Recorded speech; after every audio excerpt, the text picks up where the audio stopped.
the Clintons actually had they're always in the worst areas. Um, that was southwestern Ireland and like County Kerry mostly. And the Killarney is in that area. So the town is on the northwestern shore of Lough Lane in the part of the Killarney National Park. That was the main area that they were involved in doing stuff. On that, Jean, do you have any thoughts about where this, if there is an army waiting to attack in a similar manner, as stated by Robert Anton Wilson in the Illuminatus trilogy? On the Armageddon line. Is it on? Is it right? Okay, and is it? Because there's a lot of domes underneath the lakes, but this is a different kind of a kettle of fish where it's a in that particular book it states that this army were like these sort of soldiers, that they were sort of in suspended animation and then they were sort of brought back to come up and literally just take out the whole festival of people in one sort of fatal swoop. Yeah, I think it's under the Ross Castle area. Right. Okay, so it is Killarney, it is Loughlin then, so Yes. Hmm. thanks for that. That'll only happen on the Armageddon line. I had the worst feeling that they would choose somewhere where our saviors would be. So if anybody went in ham-fisted, they would take out the Fane at the same time. So I suppose just carefulness would need to be undertaken. So no, thank you very much. I had just the worst feeling that that's exactly where they were choose. So okay, so we'll just go back into those questions again because I just took you over 100 different questions at the same time there.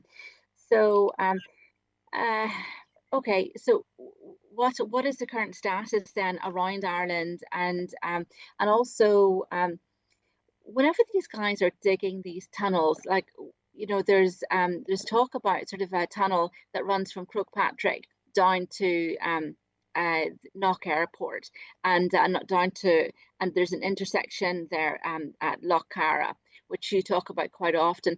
Now, some of those, like the likes of Croagh is meant to be sort of, there's meant to be quite a lot of gold there.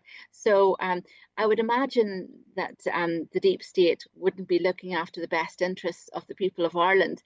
And so are they helping themselves to the gold as they're coming through? Yeah, so that is originally of Scottish origin, actually, as far as Kilpatrick, and the gold that is from there originally is from the Scottish. Was transported there through tunnels. So, of course, most of your airports have underground facilities under them. So, like in what is it? When I was in what type of underground facilities? ET labs or what? Access to dumbs or what? it it varies depending on what that airport in that area. So, like us in Myanmar, they had an earthquake when I was there about 6 years ago. When I was there, it was taking out the facility underneath the airport. I was climbing up the volcano, and the tour guide I had got all freaked out. I go, no, don't worry about it. It's just going to wave past us. It's not going to be any bigger than what you can see coming.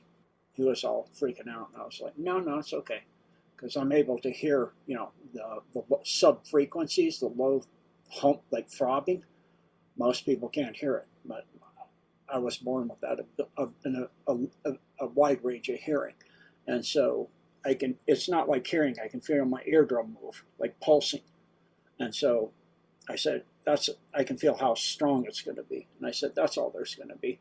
So you have different facilities depending on where on Earth it is and what type of energy is focused there, and as well as what kind of focus from non-terrestrials have been there over time. And non-terrestrials have been coming to Earth since forever, since it came into existence. Even before it was called the Earth, it was a moon. It was called Kingu. It was a moon orbiting the planet Tiamat that was between Mars and Jupiter. So when that planet was destroyed, we came to be put in orbit here. And so then it became Earth. But before that, there were still, non-terrestrial beings of this sphere coming to this sphere. And of course, Tiamat was, a hub itself. And then it was destroyed by the Orion Syndicate by misaligning the Nemesis system again, and caused a planet to crash into it and destroy it. And so that displaced Venus, Earth, and several other things, and created the asteroid belt that lies where the remnant of it is Ceres, a small planetoid. And then they did it before that one time that destroyed our 12th planet and created the Kuiper belt and destroyed the Nemesis system's 12th, 11th, and 10th planet. That was the Mon massive flood during that time that destroyed that empire. So that was when we were Kingo, though, on Kingo, on a moon of Tiamat, which was a giant-sized planet. And that also got Mars's moons of Phobos and Deimos, which was the liquid mantle, the northern hemisphere and southern hemisphere, a different charge. So it separates out into two pieces, and so those are the moons of Mars. And then you got the asteroid belt, and then some of the oceans and the atmosphere became the rings of Saturn. They called it the ring makers. They captured it and created a soul trap with Saturn and a couple moons, and our moon was towed into place, and it became a soul trap. So it would harvest souls, send them to the rings of Saturn, go in the south pole of Saturn that literally looks like the all-seeing eye, and then go through a holographic few lifetimes of torture, and then come out the northern hexagram storm and be sent back to our moon by one of Mimas or Tethys moons, be beamed back. They have craters on Mimas and Tethys that are six-sided. Obviously not natural. Craters aren't made six-sided when something crashes in. So then it's beamed back to our moon, and then it's put in a body waiting for a soul to come in, a baby being born. And so that's the soul trap of our solar system. And so that's now shut down by shutting down what's called the moon room, or in the center of the moon, the device that keeps it in gravitational lock, so it only sees one side of it.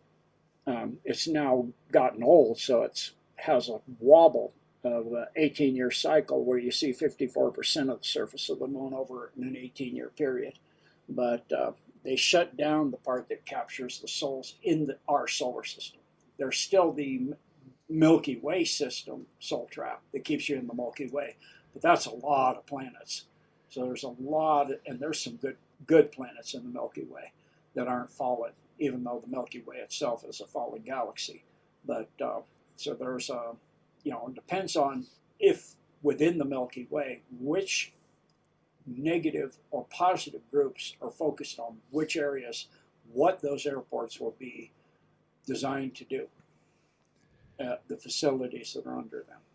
And again, it's most of them. Sometimes even just local, little tiny things for, little tiny aircraft, something like a Piper Cub or something, just 1 engine or 2 engine little planes come in, and you might have something small in there. But are Saturn's rings not disappearing? Are they getting a lot less dense? Is what disappearing? I gather Saturn's rings are fading. Some of them are going away because they've dispersed the energy that's holding them together. And there were ships in the rings that maintain the rings. They saw them when Voyager went by. There are ships that maintain the rings. That's why they call it the ring makers, because they're making the rings. So several of the rings are gone, and more of them are going to be going away because they're no longer being used, because the soul trap's shut down. And so because of that, they're dispersing it. But there's some of it that is natural from the destruction of Tiamat. Just like Uranus, now they found that a lot of the planets have rings. Uranus has rings, even though Uranus's orientation as it orbits the sun is tilted, its axis is tilted 97 degrees. In other words, one of its poles is almost directly facing the sun, and it's rolling around the sun. So it's normally shown like up, at like it looks like it's upright. It's not. It's literally facing the sun. One side's always dark, one side's always light. One pole's in the sun, one pole's in the dark. But it does have rings as well. And so a lot of what they're showing you about the planets is skewed. So if you get a picture of Ceres and just adjust the saturation, so you back down the saturation, you'll see that there are green on Ceres and blue, which means there's life and water. Same thing goes with Pluto. If you bring up the intensity of, make it so it's not so dark, and bring in the focus, you'll see a slight atmosphere. Same thing with Neptune. If you look at pictures of Neptune over its entire cycle around the sun, you'll see a belt of green that goes from the equator down towards the poles and back up again. Well, what's green? Life. So Neptune is actually a massive, massive ocean world, and it has life. Big, huge whales. I mean, whales 3 miles. I know this sounds insane to people. Gene's making this stuff up. I go, no, they don't understand what makes the temperature on a planet the temperature on the planet. It's the atmosphere, how much atmosphere you have, and the distance you are from the most recent asteroid belt, because that's the distance you are from the sun, because that asteroid belt bends the light back together again. It focuses the light in like a magnifying glass. If you have the right, concave or convex, depends on which. It'll either focus it or unfocus it. You can focus it back in. So it'll make it more intense light from the asteroid belt between Mars and Jupiter than it is you would expect it to be. You'd have more heat. And then, of course, the size of the planet delineates how much atmosphere, which delineates how much heat you'll trap within your atmosphere. And then what type of atmosphere, of course. And so all of those things combine. So if you look at what they're telling you about the planets and life and what's on the planets, not at all what you think. Then also, when did people first leave the Earth and start colonizing our solar system? Recently, in the last 1,000 years. Before the Vimana and the Indus Valley civilization that had, anti-gravity travel and was going out in our system. They had that too. And before Atlantis and Lemuria had that, they had that too. And so since then, since the Dark Ages, we'll say. So when we came out and we had the Industrial Revolution, since that time, the first people out there were the NAZIs. In the 1930s, they went to the moon and Mars. Well, when they had the secret part of the Antarctic Treaty between the Cabal and the Fourth Reich that had Base 211, the agreement was that they would not do certain things, and the NAZIs would get a CEO of every major corporation on Earth, would be an NAZI, a Fourth Reich, and depending on the size of the corporation, it might also be other personnel in the upper part of that company, if it's a big company. They'd also get a major secret intel agency in every major country, like your MI6, our CIA. That's nothing other than the SS. That's all that is, the NAZI SS. That's the elite. So, of the NAZIs. That was the agreement. So because the Cabal had nowhere near the level of technology at the end of World War II that the NAZIs did. Because when they built 211, by that time they had the particle weapons and the Hannibus 2s, 3s, and 4s. So they were able to wipe out Operation High Jump. They were able to decimate Admiral Byrd. And he went back and he said, the next war will be fought with craft that can go from pole to pole in minutes. Because that's what they met up with in Operation High Jump. That's what that was for, is to take out. And they tried nukes on it too. And they said later that the nukes were far away. They were they weren't over Antarctica. They were some far away, hundreds of miles away. No, they hit the base, didn't touch it, because again, if you create a warp field, you're phased out of the space-time that the nuke's in, and so it doesn't affect you. And so their base was untouched. And so the Cabal did a treaty with them, and part of that treaty was that. And so part of Voyager was to be going out into our solar system and see how much development they had gotten in our system. And they were freaked because most of the moons of all the planets had bases and facilities, and asteroids were completely hollowed out and harvested for their minerals and materials. And they had presence everywhere on every planet, all of them. I mean, Neptune and Pluto, and not just very small on Neptune because the species there don't allow much, but they had a massive presence, a massive footprint. So that's when they learned about the mind wipe technology in 1987. They also learned about the mind wipe technology and were able to start developing their own projects. And then the Alliance got a hold of that, and they were able to take over that program completely out of the deep state. And they took it over and created Solar Warden, which is Radiant Guardian and Radiant Glory. So they protect our solar system. So now the NAZIs and this whole solar system is quarantined by the Alliance, so that the negatives can't get in anymore. And so that war's already won. That's just what's left on Earth. And also Gene, in the entire Orion arm of the Milky Way, that war's won too. That's pretty much done. Yes, go ahead. keep on getting the thing about Cork. There were special experiments down there at some kind of radar or something, I think, during World War II. But I mean, the secrets of UFOs lie in Cork Harbour. I mean, what's so special about Cork? And I'm going to say something else. Is the Milky Way a colliding galaxy into our galaxy? I heard that once. Milky Way is the galaxy we're in. Yeah, I was very surprised that We've got a colliding galaxy coming in, entering. Yeah, so the Milky Way is, well, first I'll answer your first question, and I'll go to your second one. Okay, so in the case of a interest in any area on Earth, as far as the Cabal goes, it has to do with ley lines, which has to do with energy and being able to use energy and open up portals or detonate nuclear devices or any of that stuff. It all ties into ley lines. Everything's about energy and alignment with energy. So if you look at the electromagnetic field of the Earth, north to south, it's a bar magnet. However, there's also an energy field that's like a figure eight, where it goes into the pole. So if you have the North Pole, that's positive ions going in. Or excuse me, if you have the North Pole, that's positive ions going in, because that's the negative pole of the Earth, and opposites attract in this case. So it pulls that in, and then the same, I think I have this right, but anyway, the North Pole is actually the negative pole of the Earth, and the South Pole, Antarctica, is the positive pole.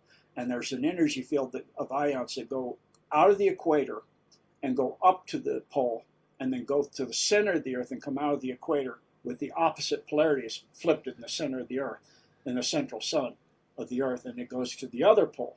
So you have a figure eight, kind of double figure eight racetrack that an ion will take running around that loop. And so go in one pole, go up, go in, and so you have static ley lines of energy that run pole to pole. But you have a moving ley line of energy, of positive and negative, that's separated at the equator. And one moves to one pole that attracts it, and the other set of ions move to the other pole. That's what creates what they call St. Elmo's fire. So if you're on ships, you lower your mast and antenna and stuff, and the old sailing ships would lower their mass because they would get fireballs forming around them and light the sheets on fire. And so they still would get fireballs on even the wooden mast. And so they have grounding devices that they would hook to the mast and put in the ocean, so it would discharge that electrical charge, because you get electric arcs that could kill you. And so that happens at the equator, and that creates ball lightning. And so is that sort of St. Elmo's fire? Is that what they call it? Yes, that's what it's called. It's ball lightning or plasma. And so as that energy moves up the static lines that are from north to south, it creates a crosshair effect. That crosshair is the only place you can have a nuclear blast. You can have a nuclear yield off of a static ley line north to south, like in Chernobyl, or in 3 Mile Island, they build the nuclear facilities purposely off ley lines. So if they go hypercritical, supercritical, you don't have a blast. You just have a nuclear waste, a huge mess. It goes hypercritical and it melts down and it gets super, super hot, but it just starts melting its way down through the earth. You know, it doesn't explode because it can't. It has to be on that moving line along the static line within 1 degree 1 second degree of arc. And then it has to, as that hairline crosses that 1 second degree circle, you have to be within 1 second of time when it hits that mark. You can't be more than 1 second off, or it's past and the energy alignment's not there. So that's why they have timing for portals, timing for jump gates, timing, you know, it's all about timing and location. And so your effects of where you're going to do something and what you're going to do there, like your airports, your portals, you know, your interdimensional effects, why CERN's built where it is, why things are in Killarney and not in Kilpatrick, why something's here, why isn't it there, because it's all about the energy alignment. And then also that goes into timing, because you have to do those crosshairs too. So it's timing and location. So that's your first question. And then what was your second question? Now I lost it. I'm sorry. I've been thinking about when you're talking about things moving, but the poles are moving, north and south poles are moving. They rotate. They don't move, they rotate. And first of all, the pole is located. I'm talking about magnetic poles. Yeah. Oh, the magnetic pole is moving because the Earth is rotating, wobbling at 1 degree every 72 years. And it's created by the inner sun. And because the entire Earth is wobbling, that's wobbling. And so it's actually being projected out into space from the inner sun, where an electrodynamo is like a motor, and it's spinning. And so you've got an inner core, which is the central sun, cold fusion, and then you have a massive iron nickel, the mantle, that's between the two plates. So it's literally like a semiconductor. It's like a semiconductor motor. And so it's spinning.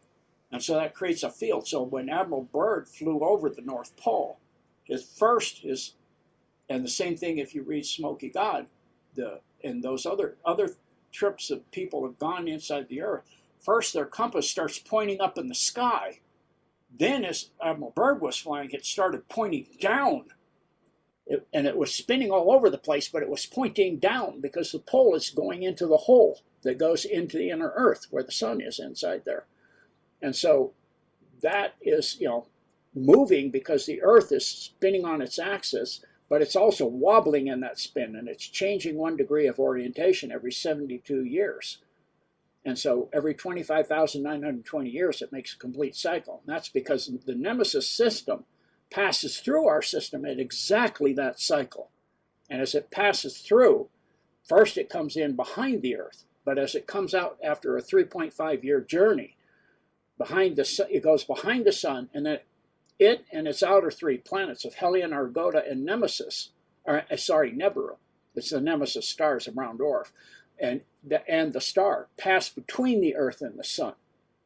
And so that actually has already passed just between just about 4 or 5 years ago. It's passed through our system. The one that they call Nibiru, that's on a 3,600-year cycle, is not Nibiru.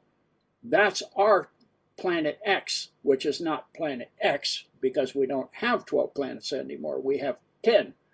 It was the 12th planet, but 2 planets in between and one of them got broken in half. It's, you know, Pluto and Chidron.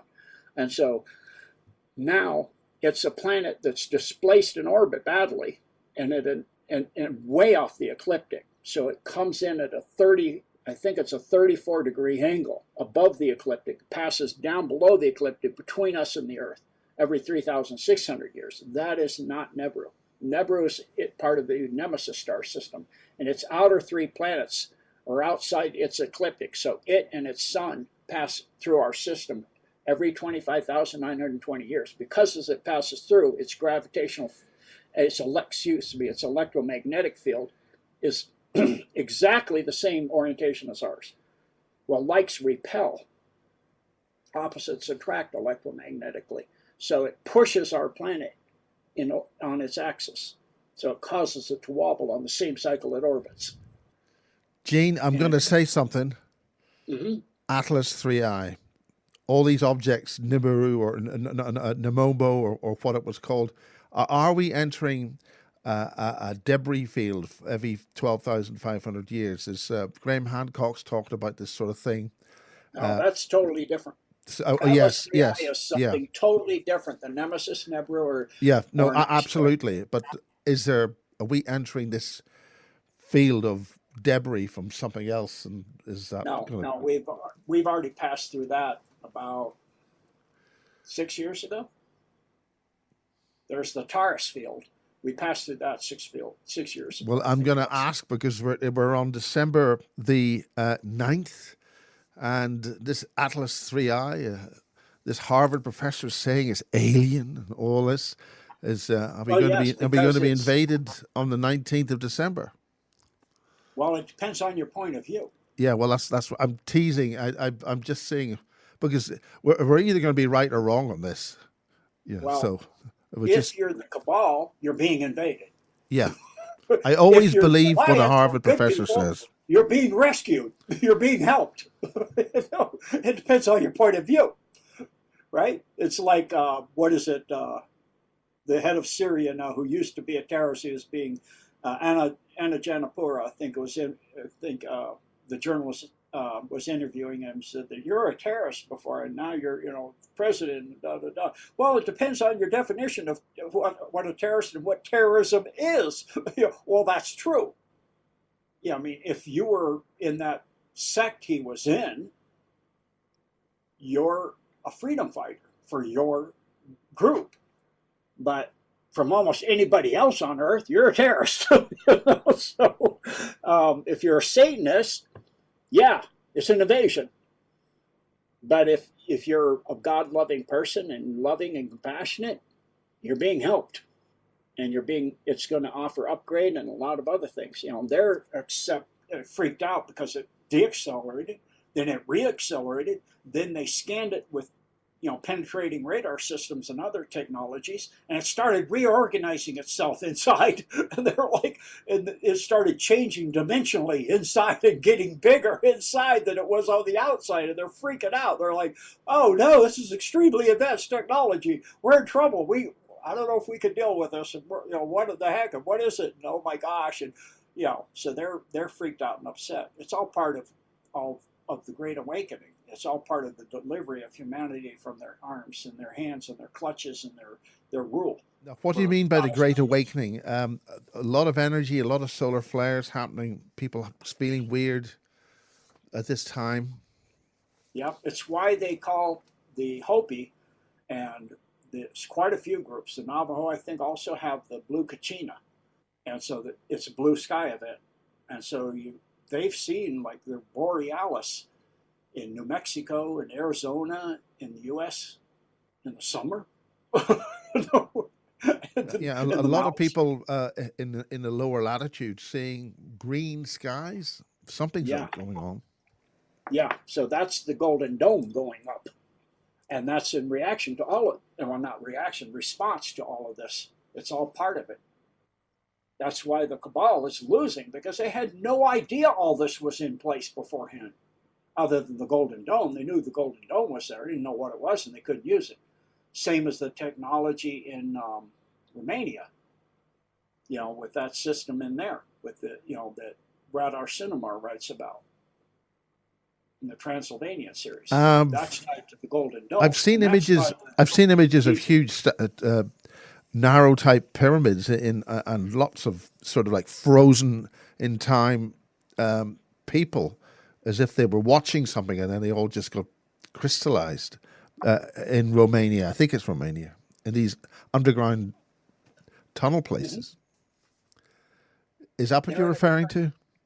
They're just in a different time sphere. If they're moving look at a starfish. The starfish, they're zooming along. Another starfish sees another starfish. Yeah, how you doing? Hey, Mike, how you doing? Don't go, just move it over there. Yeah, you're bucking. But if a hummingbird were to look at you, it's like looking at a starfish. Are you moving? So you're like standing still, because their sense of time is 12 to 1 to ours. Their wings look like a blur. They're doing a figure eight. They're moving their wings in a figure eight, and they can move backwards and forwards and sideways and diagonally because of that. And their sense of time is 12 to 1, same as us on a starfish. Well, the people that look like they're frozen, they're in a time sphere that's millions of times dilated. So it looks like they're not moving at all. Their time sphere will come to alignment with us when the time is, don't know whatever word to, when the alignments of the flow of time come in, they will come into our time movement, into our rate of moving through time. I mean, here in Wiltshire, there's some stones which the National Trust say, oh, we're trying to protect the lichens on these stones. But others have sensed that they're actually beings who came in through a portal and they're sort of stuck in time, just like what you're referring to. Mm-hmm. So they look like rock. They're as if they're in the rock, but they're. Yeah, a lot of that's, there's a lot of things that people think it's one thing and it's not. It's something totally else. So one of them is, you will see spheres, perfect spheres. They're just, people say it's just rocks. They crack them open, like in, where's that huge pyramid? Let me see if I can remember. It's in Europe somewhere. The Bosnian pyramids. Bosnian pyramid, thank you. Who look as if they've been covered over by a mud flood. Or something. It's just a creation of material because it's over 40,000 years old. It's made of concrete, and because it's like 100 on the scale of both scales of porosity and density, which we don't know how to make concrete like that anymore. And then the mortar between it is a local clay, but it's been heated in place to hundreds of degrees, over 875 degrees. We don't know how to do that either. But because it's concrete, it captures, you use water in concrete to make it. So that's got organic material, so you can carbon date it. So it's over 40,000 years old. And then if you go away from the pyramids for about, say, 5-hour drive, you find these spheres in this river valley, big spheres. You can find them all over the world. And, people, again, they're going to say, geez, out of his mind, but those are dragon eggs. And they're just rocks right now. But when the time comes, because they're crystalline frozen in time, and they appear as rock to us. But when the time phase shift comes, they will go back into what they are, and they'll be dragons again on Earth. And dragons aren't like what they say. They're very intelligent, more like in Dragon Rider, the series Dragon Rider, where, I've just come back from Prague. They do have all that stuff there. It's wonderful. Yeah, exactly.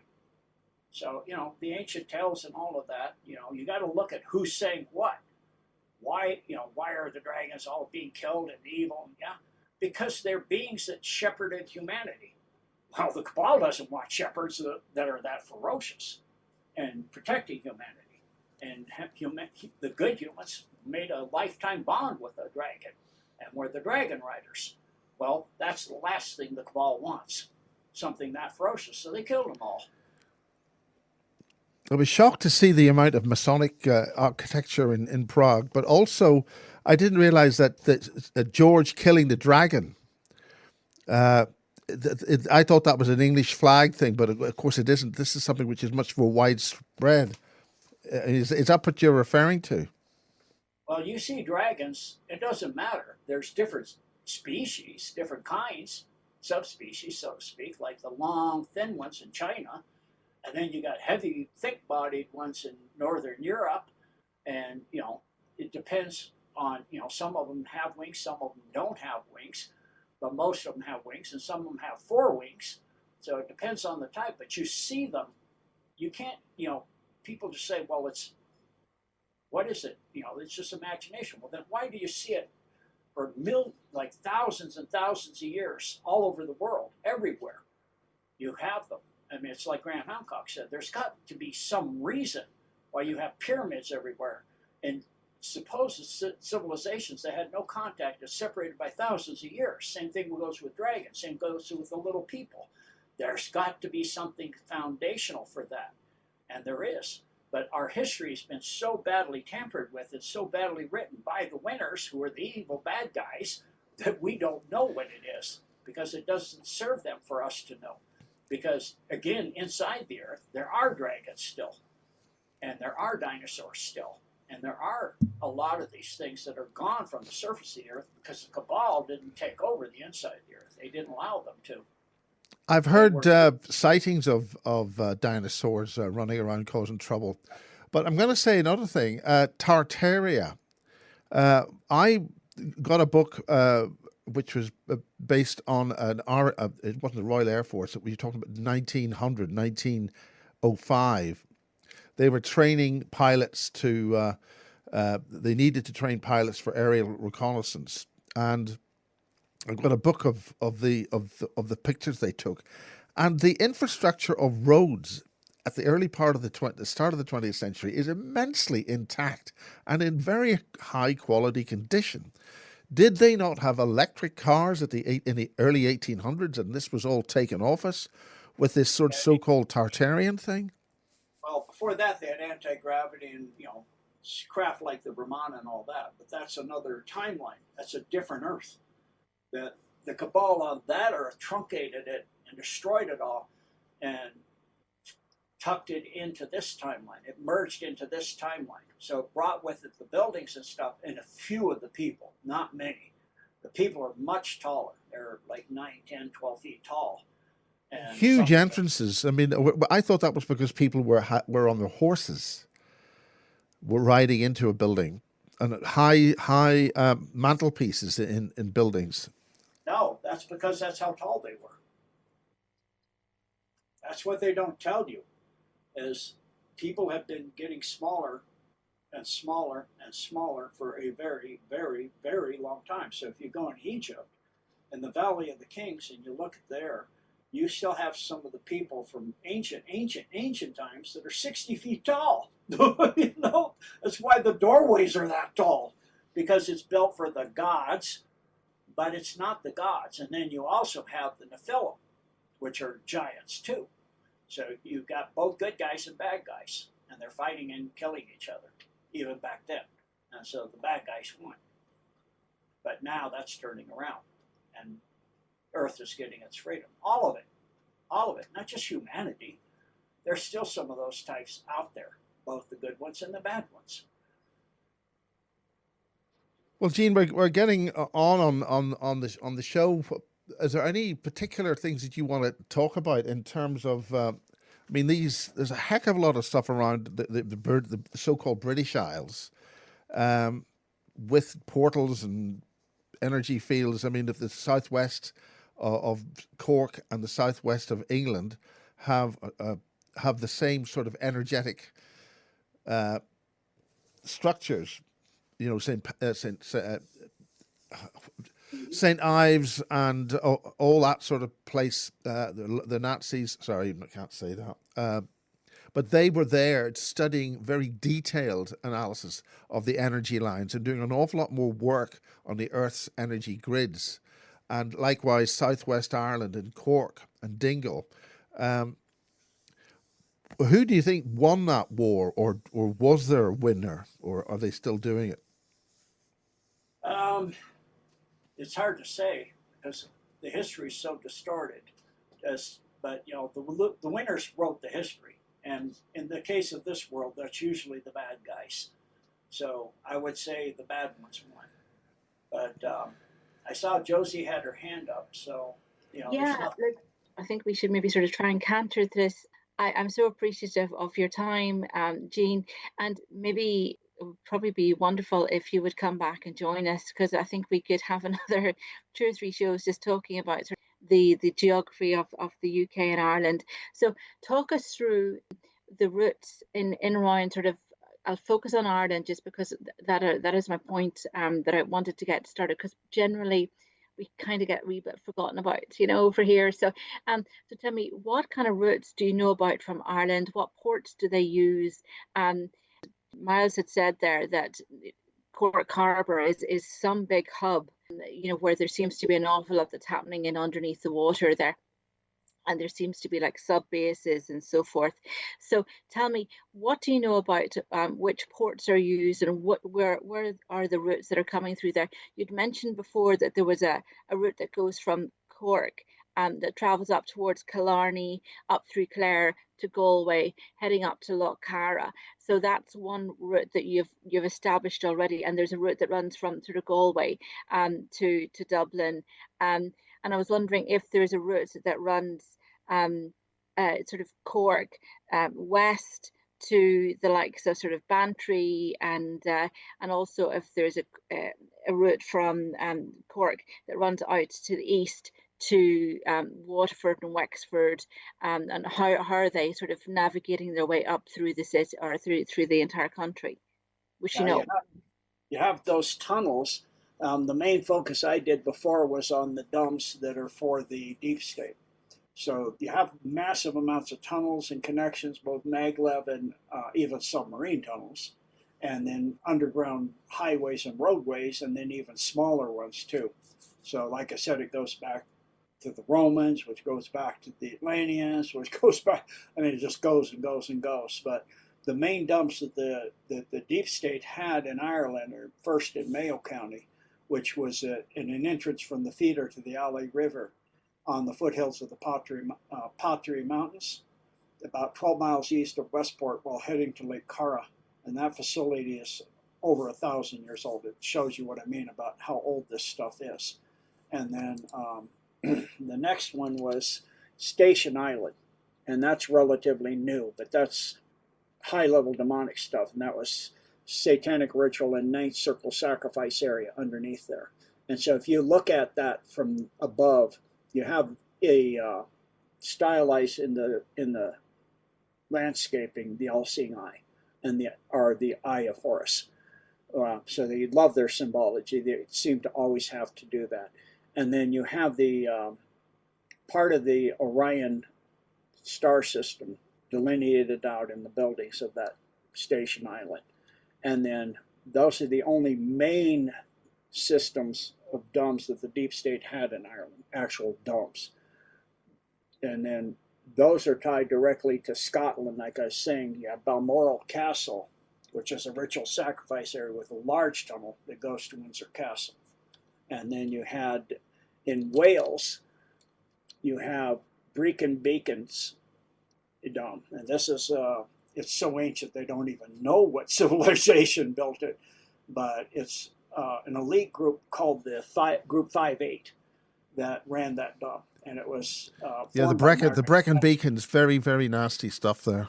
Yeah, that was formed by Margaret Thatcher, very, very nasty in the 1980s at the sites of crashed ET craft, they brought down in Britain in there, and even though the 5-8 group was formed by Margaret Thatcher, it's a UN group now. And so the UN Group 5-8 they have an identity card with a hologram, even in the 80s on it. Very clandestine. It has a secret motorway that goes into it. And there are photos that show that 16, 20-year-old girls have been mutilated, genitals removed, eyeballs removed, and dumped on the side of roads, skin missing, just to cast it on the aliens. It's not the aliens, it's the deep state. So that's how they do it. You know, all these abductions and stuff, it's deep state. If you look at Stephen Greer, he talks about that. So it's a high also, area. Likewise, in north of Scotland near John O'Groats, there's actually a case broken there of an isolated house there that received girls on the railway lines. You used about 4 different stations on that railway line. It's all in the newspapers up there now. Yeah, and then also in Scotland you have St. Bride's Bay, which is a submarine entrance, and so that location is in the Welsh Triangle, as they call it, and that's heavily alien, non-terrestrial. And it's near the entrance is at Stack Rocks at St. Bride's Bay. And so the submarines go in at Stack Rocks. I think Peter Paget wrote a book on that, the Welsh Triangle, Yes. and the MOD banned it. No, they didn't ban it. They simply bought all its copies. But that's now back in release. Oh, that's awesome. Yeah, I didn't know that. I knew about his book, and there's actually a movie made off his book too. So, I mean, that's the ones outside of England that are used by the deep state. And for the alliance, I mean, the deep state for the UK, there's about 24. So that I know of. So you have Bentwaters, Rendlesham, in Rendlesham Forest. Peter Paget talked about that. That's base 48.3 workshop. He put that in his workshop disclosure part 2 of September 7, 2015 in his basis project. And it's about He 8 got quite a minutes. telling off from the Daily Mail on that. He has suffered for that. Yeah. Mm-hmm. And it's a combination of ETs, drones. They have 3 back engineered craft there. They use their technology. The ET came in and actually into the base, froze everybody, and took out all the plutonium fuses because they're going to create a nuclear war, World War III. And then they converted all the plutonium to iron, and it dripped down and ran out into the forest.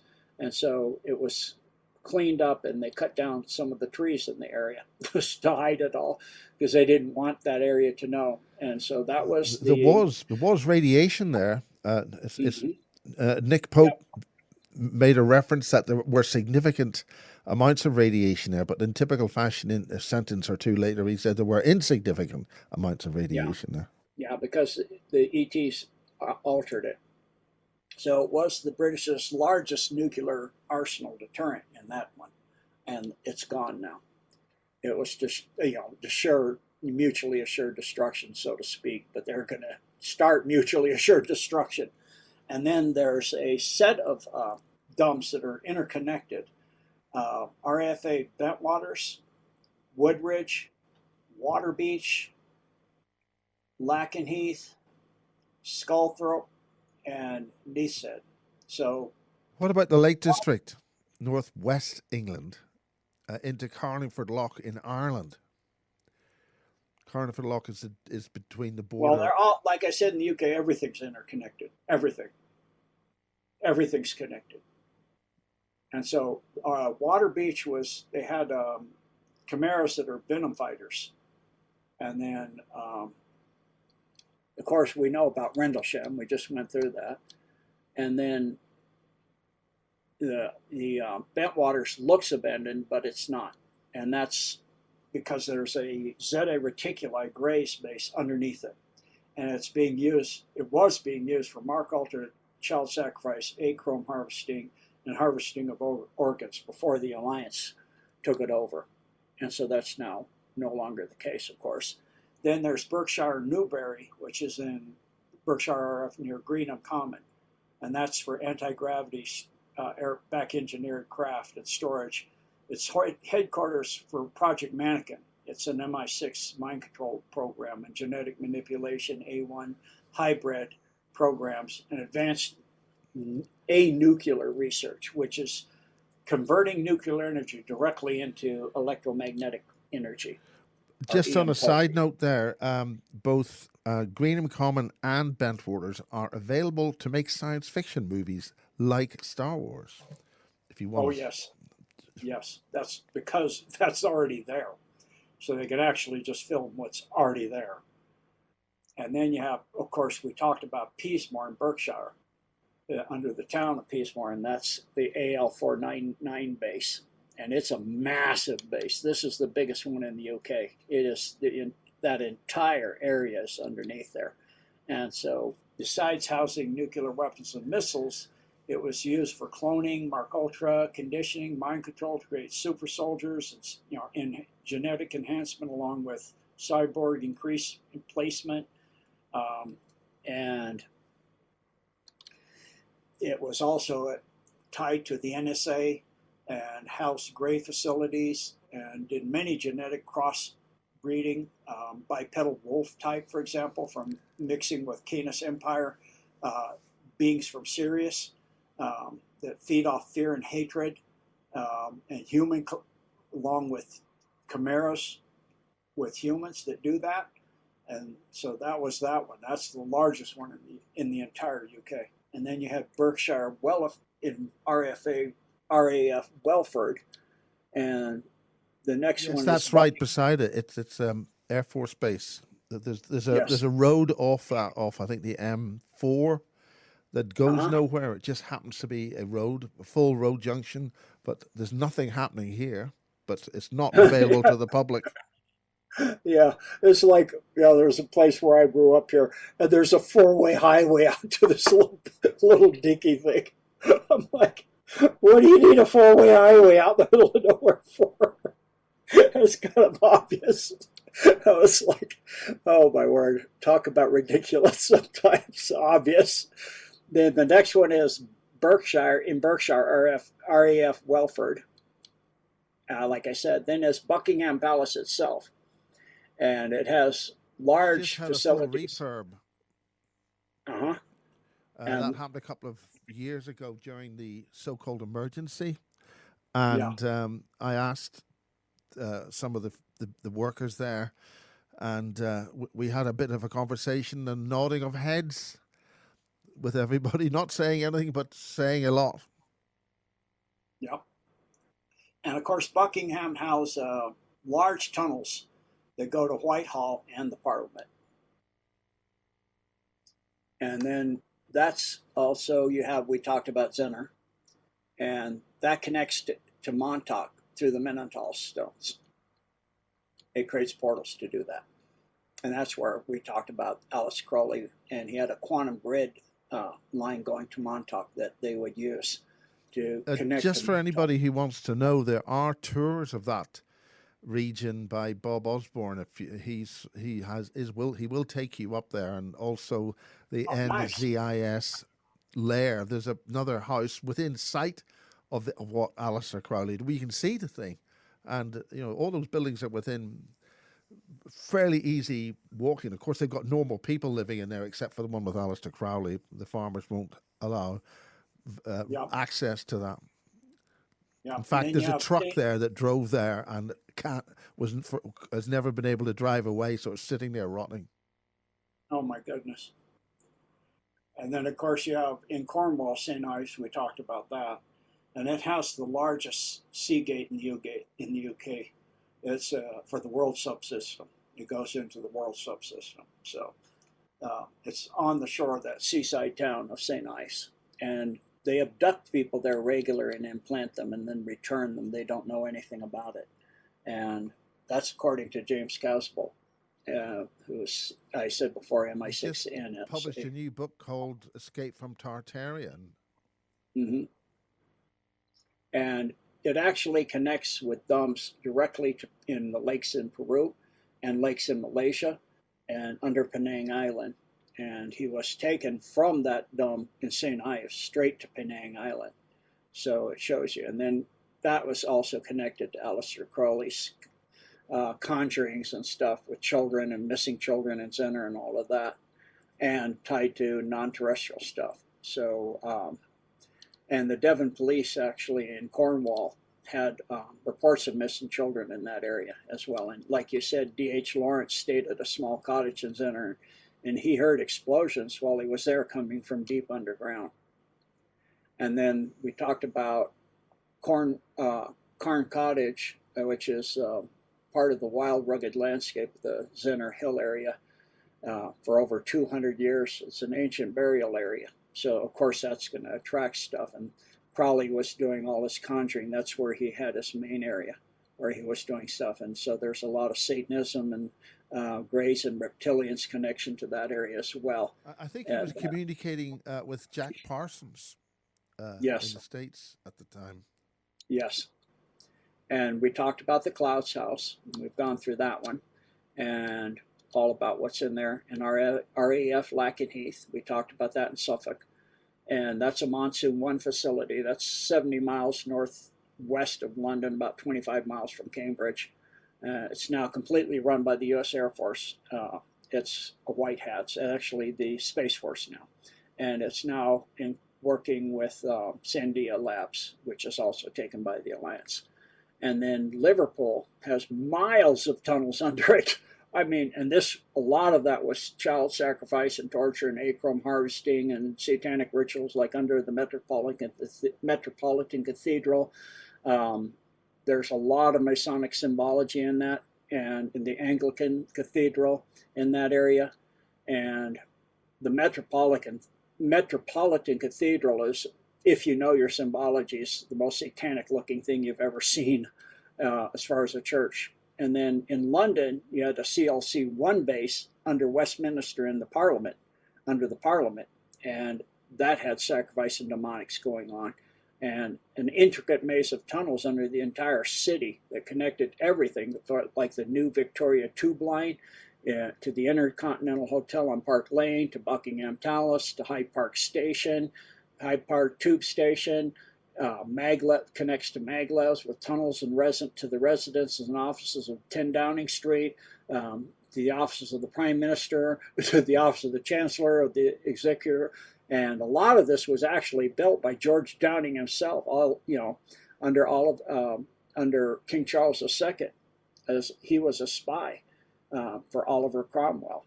And so he actually built a lot of that way, way, way back then.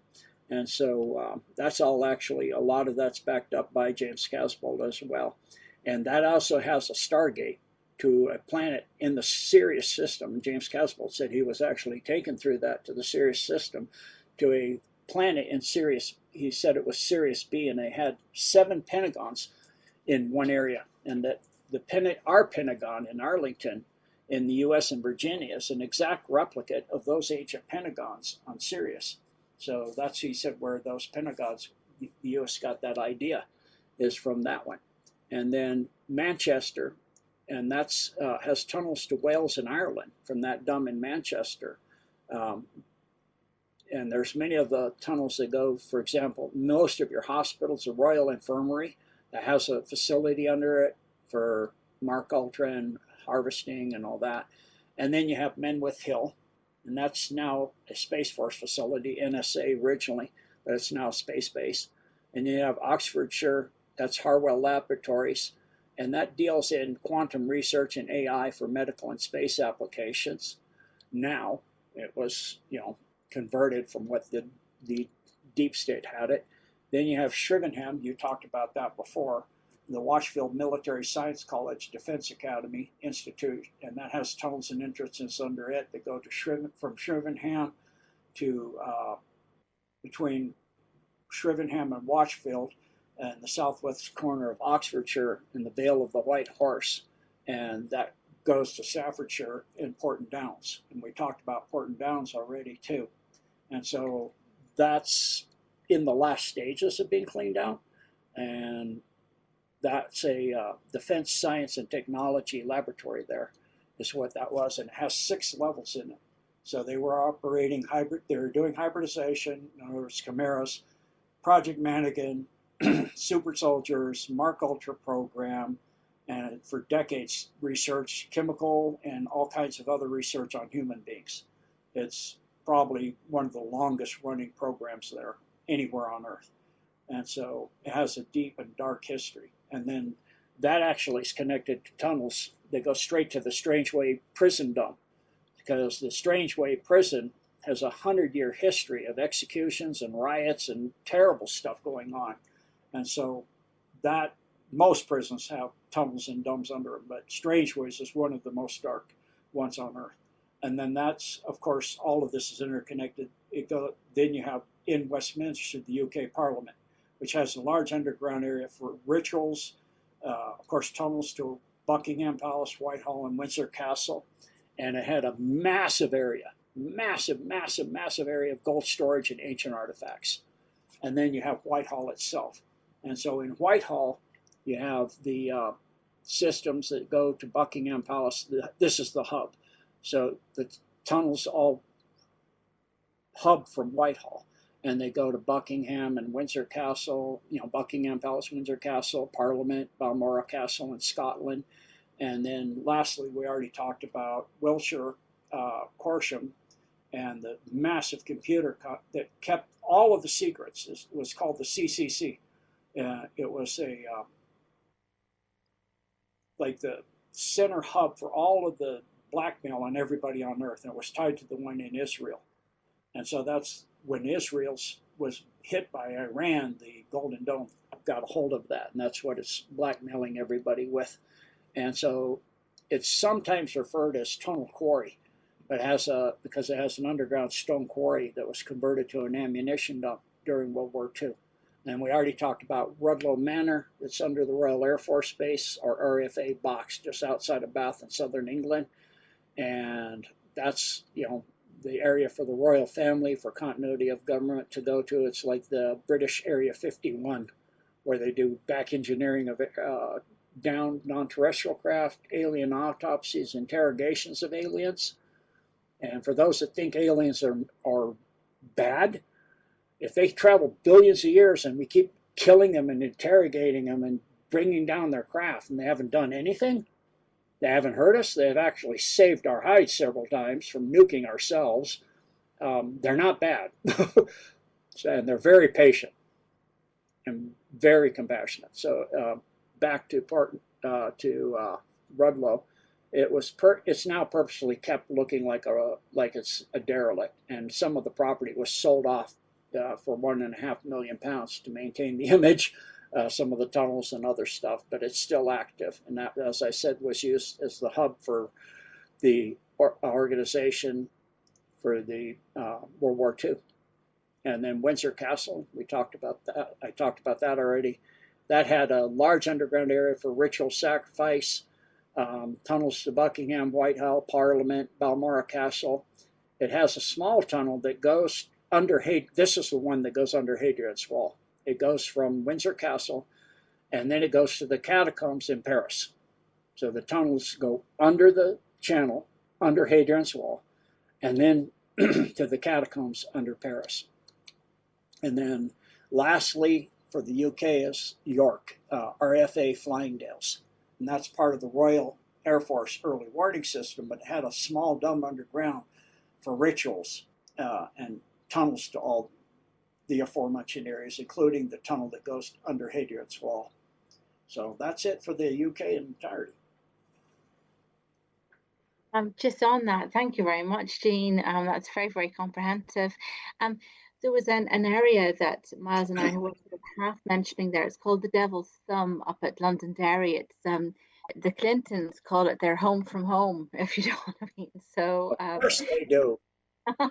Oh, needless to say, was it whenever Hillary last visited, she went to visit a school, and lo and behold, there was like a dozen sheep were skinned and then killed, skinned first and then killed in the fields adjacent to the school the night before that she arrived. I mean, it's just like, I just, where do you take the likes of that? But do you know anything about that particular area? There's sort of UFO, sightings there, sort of things that are sort of going underwater. But there's a number of different associations in that particular area. There's a DUM, and there's a old US Army base, and there's a military. It was at a UK military base there in McGilligan, and also an old prison there. So there's lots happening there. Do you have any information on that particular area? That one I don't have anything on, no. Okay. There's also there was the landing place of the Anunnaki in the Leitrim Sligo area. It's called the Mountain of Iron. Now, apparently Himmler had sent, this is in around sort of wartime, Himmler had sent some of his men to come and recover some core samples of the iron from Iron Mountain, and that this allegedly was found in Hitler's vault. Have you heard anything about that? Yeah, Hitler was sending people all over the world to find anything. Yeah. They didn't really find anything from there. Where they found stuff was Tibet. That's the main area with the green men, as they call them in Tibet, that they got technology and some other things. And then, of course, they got a few things from the Middle Eastern areas. But the Iron Mountain, all they got is iron. Yeah. Well, just a small point. Do you know anything about any dams in Waterford? I was just posing a question with a friend there. We were talking about the Stanley Kubrick film Barry Lyndon or Barry Lyndon. It was recorded in Waterford in the south of Ireland, and it was in amongst all of the mind-bending films that Stanley Kubrick was doing, sort of about sort of, filmed with the NASA cameras and sort of going to the moon and all of this kind of stuff. And then all of a sudden, he's sitting in some house in Waterford City, doing an entire film. And we're sort of saying there's something more to this, because just like why would he do this sort of very sedate kind of film in amongst all of these mind-bending, expose sort of big revealed films that he has sort of very deeply coded, and yet there's this very sort of sedate film in the mix. Do you know anything about Waterford or anything about that Barry Lyndon film? Is there any particular reason why he was recording in Waterford? No, I don't know about that one either. But yeah, I'm back onto Iron Mountain. I do have to say that they did remove, beside iron, they removed gold, and there was ancient iron bronze works in the Iron Mountain area from the Celts, and so they found some beautiful jewelry, bronze jewelry with some unique gems in it and things like that that they, of course, still stole and they've never been seen again. But unfortunately, because they're ancient and very old and very beautiful Yeah. and unique, can't be found anywhere else on Earth. So they're gone. Who knows where? Probably off world or base 2-1, Yeah. squirreled away there. A lot of those bronze works were associated with the little people because they were doing the underground mining sort of with these little tiny tunnels. In fact, that place that you mentioned there, Ross Castle, has all of these little miniature tunnels where it's associated with the ferry, but also the little people down there. And there's also a portal. They would be mining associated with the beakers, the beaker people. They were mining all of these metals. This was sort of spiritual significance associated with the metals that were found underground. Yeah. So yeah, Yeah. a lot of that's all over the British Isles. You have very high activity with the little people. In fact, from my understanding, excuse me, part of the battle of King Arthur, with the battle between them and the Picts, with the what's his name, Merlin. Mhm. Merlin had the little people on his side, and that's Mhm. why King Arthur wound up kind of not winning that one. Well, there's some stories. There's a lady, Dr. Martinez, and she wrote a book about the little people. She's also connected with a religion called the Osabes, but she'd stated that the little people were likely the builders helped build the pyramids, and then she links that through to bas relief carvings, where in with the pharaohs there are not children but little people, that they seem to be sort of kind of knowing what was going on, and that they were actually sort of a lot of the brains behind that particular outfit. Well, actually, you did have a, so to speak, princess from Egypt that Mhm. went to the Isles, Yeah, well, there's specifically Scotland. Her name was Scotta, yeah, Scotia. Yeah, absolutely, and Scotia. Yeah, she changed her name. Her original name was Meritidin, and she was the daughter of Akhenaten. that's correct. That's correct. Yeah.